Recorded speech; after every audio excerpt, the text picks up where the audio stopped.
Iran America को बहुत बड़ा झटका दे सकता है। जी हां, सिर्फ मशरिक़ वुस्ता ही में नहीं बल्कि यूरोपियन ममालिक में भी अमेरिका के बहुत से एयरबेस हैं। पूरे यूरोपियन ममालिक की अगर बात की जाए, यूरोपियन ममालिक से मुतालिक मेरा कहने का मतलब यह है कि जो खासतौर से नेटो ममालिक हैं, इन नेटो ममालिक में भी अमेरिका के एयरबेस कायम है। नेटो ममालिक में भी अमेरिका के लाखों सैनिक जो हैं वो एक तरह से तैनात हैं और इन लाखों सैनिकों पर एक तरह से खतरा मंडरा रहा है। आप कहेंगे कि आखिर यूरोप के जो ममालिक हैं, इनमें अमेरिका के फौजी किस तरह से खतरे में हैं? दरअसल इसी को हम समझने की कोशिश करेंगे। तकरीबन 40 से 50 हजार जो अमेरिकी फौजी हैं, उनकी जान एक तरह से खतरे में बनी हुई है।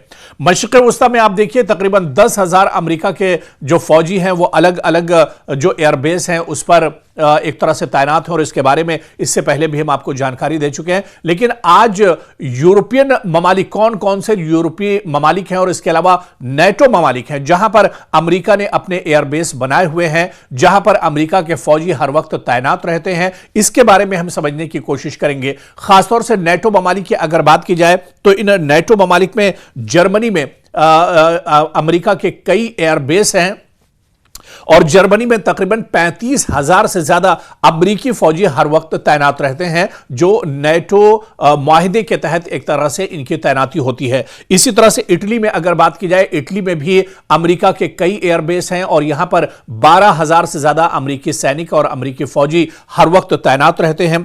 इसी तरह से बर्तानिया की बात की जाए, इंग्लैंड की बात की जाए तो बर्तानिया में भी 10,000 से ज्यादा अमेरिकी फौजी हर वक्त तैनात रहते हैं और इसके अलावा बर्तानिया में भी अमेरिका का एयरबेस मौजूद है। स्पेन की बात की जाए, स्पेन में 3,000 से ज्यादा अमेरिकी फौजी हर वक्त तैनात रहते हैं। नेटो ममालिक का जो मुआहिदा है उसके तहत इन अमेरिकी फौजियों की तैनाती है और इसके अलावा कई एयरबेस ब्रिटेन में भी एक तरह से अमेरिका के हैं। इसी तरह से तुर्की की अगर बात की जाए, तुर्की में भी अमेरिका का एयरबेस है। तुर्की भी नेटो ममालिक का रुकन है और ऐसे में तुर्की में हर वक्त अमेरिका के तकरीबन 2,000 सैनिक और फौजी यहां पर तैनात रहते हैं। इसी तरह से बेल्जियम की अगर बात की जाए तो बेल्जियम में भी 1,000 से ज्यादा अमेरिका के जवान हर वक्त तैनात रहते हैं और बेल्जियम में भी अमेरिका का एयरबेस है। तो कुल मिलाकर अगर देखा जाए तकरीबन 1 लाख के करीब ये फौजी यूरोपीय जो ममालिक हैं और इसके अलावा जो नेटो ममालिक हैं वहां पर अमेरिका के 1 लाख फौजी हर वक्त तैनात रहते हैं। और माहिरीन का यह मानना है कि अगर ईरान और अमेरिका के दरमियान जंग छिड़ती है तो ये 1 लाख जो अमेरिकी फौजी हैं ये कहीं ना कहीं एक तरह से खतरे में आ सकते हैं और इन पर जो ईरान से नजदीकी ममालिक है इन्हें ईरान एक तरह से टारगेट कर सकता है। ईरान के जो मिसाइल हैं इन करीबी मुल्कों को एक तरह से टारगेट कर सकते हैं। यह खासतौर से यह कहा जाए कि नेटो के जो ममालिक हैं उन्हें ईरान एक तरह से टारगेट कर सकता है। दरअसल ईरान के निशाने पर यह मुल्क नहीं है, यहां पर जो अमेरिका के एयरबेस हैं वो टारगेट पर ईरान के रहेंगे। अमेरिका के जो सिक्योरिटी फोर्सेस के जवान हैं वो एक तरह से ईरान के टारगेट पर रहेंगे। तो इस तरह से नेटो ममालिक में जहां जहां पर अमेरिका के फौजी तैनात हैं, अमेरिका के जवान तैनात हैं, उन्हें एक तरह से अमेरिका का खतरा उन पर एक तरह से बना हुआ है। और अगर आने वाले दिनों में ईरान और अमेरिका के दरमियान जंग होती है तो सबसे बड़ा खतरा और जो पहला खतरा होगा वो मशरिक़ वुस्ता में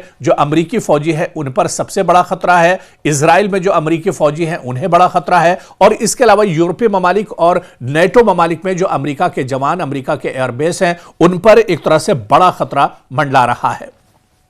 तो इसी वजह से कहा जा सकता है कि अमेरिका यूरोप में 40 से ज्यादा अमेरिका के फौजी अड्डे हैं, एयरबेस हैं। अलग अलग ममालिक में ये 40 एयरबेस हैं जहां पर कई तैयारे अड्डे, जमीनी कमांड सेंटर्स, बहरी तंसीबात और नेटो ताउन के मराकिज भी अमेरिका के शामिल हैं। तो अमेरिका दरअसल दिखने में सुपर पावर तो जरूर है लेकिन पूरी दुनिया में भी उसके किसी न किसी हवाले से वो एक तरह से उसकी मौजूदगी जरूर है। और अगर ईरान के साथ अमेरिका की जंग छिड़ती है तो पूरे यूरोप में पूरे जो नेटो ममालिक हैं और खासतौर से वो ममालिक जो ईरान की सरहद से एक तरह से मिले हुए हैं वहां पर अमेरिका को काफी ज्यादा नुकसान उठाना पड़ सकता है। और शायद यही वजह है कि अमेरिका बहुत फूंक फूंक कर कदम रख रहा है। अमेरिका अमेरिका बातचीत के रास्ते से ही दरअसल इस मसले को हल करना चाह रहा है। पिछले दिनों बिन्यामिन नेतन्याहू और डोनाल्ड ट्रंप की जो बातचीत हुई थी उसमें भी दरअसल यही तय हुआ। अमेरिका ने यही कहा कि बातचीत के जरिए मसला हल करेंगे। हालांकि अरब ममालिक सालसी कर रहे हैं। अरब ममालिक में ईरान और अमेरिका के दरमियान बातचीत का दौर चल रहा है।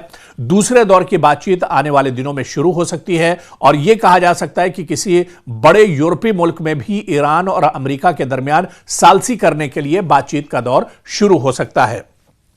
बातचीत से बात बनी तो बेहतर है, लेकिन अगर बातचीत से बात नहीं बनी और नौबत जंग की आई तो आप इतना मानकर जरूर चलिए कि जिन यूरोपीय ममालिक की हम बात कर रहे थे या जिन नेटो ममालिक की हम बात कर रहे थे, इन नेटो ममालिक में अमेरिका के जो सिक्योरिटी फोर्सेस के जवान हैं, अमेरिका के जो एयरबेस हैं या अमेरिका के दूसरे जो कमांड सेंटर्स हैं, इन पर दरअसल खतरा मंडरा रहा है।